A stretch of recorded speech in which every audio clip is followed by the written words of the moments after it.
So you might have seen the reviews have come in overall for the new Dodge Charger Daytona EV SRT vehicle, whatever the hell you want to call it. And they're not good. It looks like the performance enthusiast car review industry is starting to change.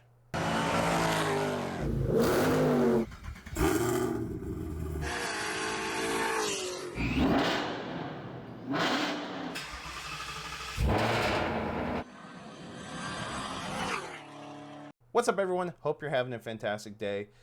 The reviews have been a slaughter fest for the most part for the new Dodge EV. And it's quite interesting because this is the first time, at least in recent memory, that I've seen across the board all reviewers saying that this car isn't very good.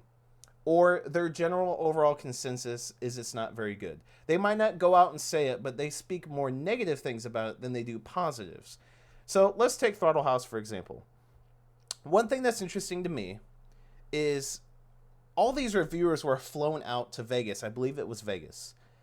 So the car company, in this case Dodge, but it's Stellantis, right? Owned by Stellantis. So Stellantis flew these people out, paid for it, in hopes that they'll speak and they'll say good things about their vehicle. And that's usually what's done in the past.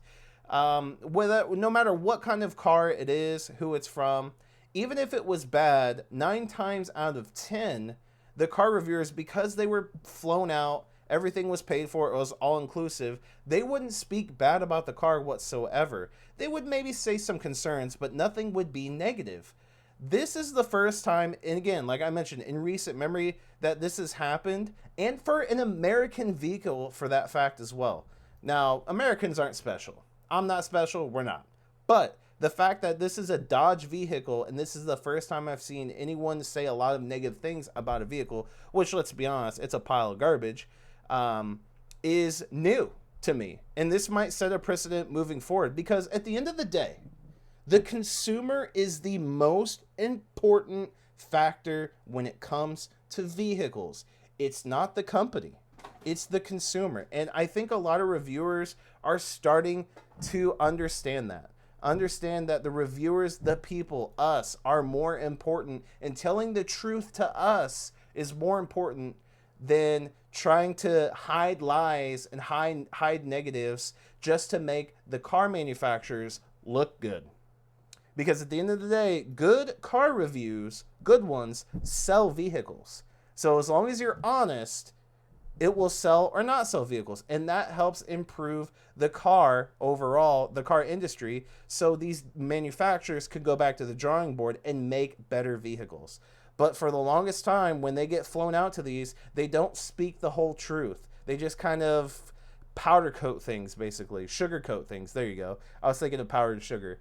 But the one positive that everyone seems to have across the board is the interior. And I have touted this many a times in past videos. The interior is miles ahead of anything Dodge has ever done in the history of Dodge. It is very, very awesome. So there is some light at the end of the tunnel as far as the inline-6 twin-turbo high-output Dodge Charger coming in the near future, putting out 550 all-wheel horsepower. And it'll have this interior. It might even have a little bit more different things. We don't know what the overall amenities are going to hold and bring that might be different from the EV, but it is going to be exciting nonetheless, because this interior is extremely good. And everyone said it's very comfortable and it makes for a good touring car. But of course, if it makes for a good touring car, it'll make for a fantastic performance car as well. So I just wanted to bring some light to the situation of what's been going on with this vehicle outside of it being trash, right? It's supposed to be a good EV, and it can't even be that.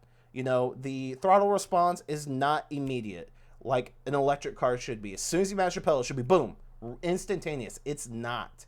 The power shot only works on the RT, because if you get the extra horsepower package for the SRT version, that power shot button's still there. It doesn't even work because you already have the extra horsepower. And a lot of other things that aren't really implemented very well within the computer software, because it's only an EV, is not implemented very well within the vehicle and stuff as also. So it just doesn't, there's a lot of issues. and it's not a very great car. It's also 5,800 pounds or 5,600 pounds. So the gas engine is going to be at bare minimum 1,000 pounds lighter, and that's going to feel overall better as an experience driving the vehicle around corners and twisties like they are here.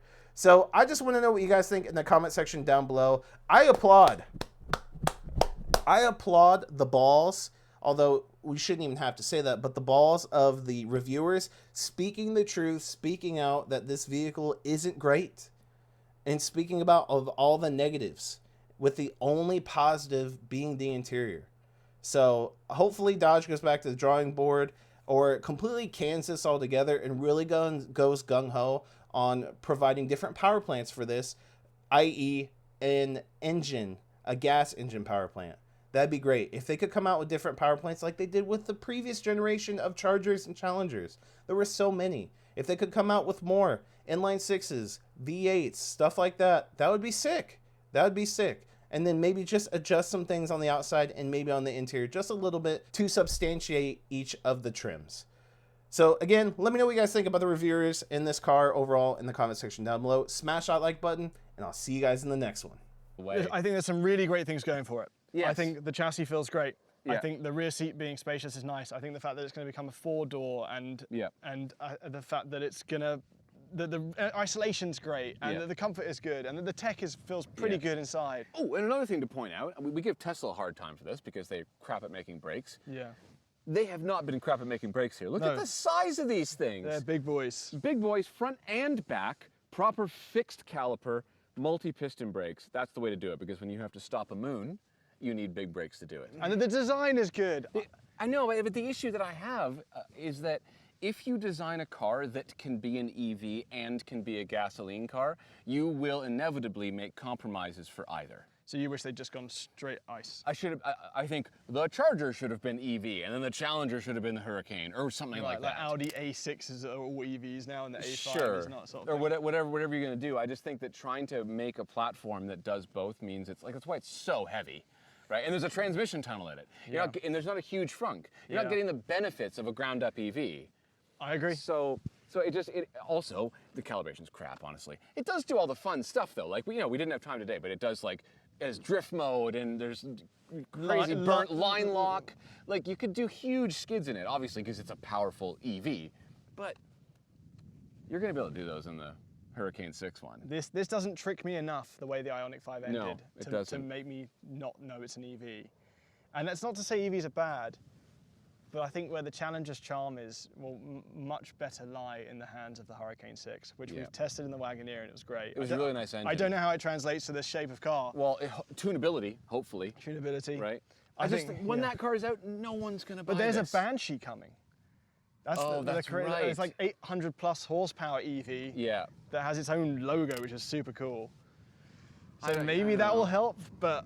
For me, I don't think this is the one to get, personally. No, no. Just don't buy this one. No, don't worry, I don't think anyone will. I don't think anyone's going to buy it, No.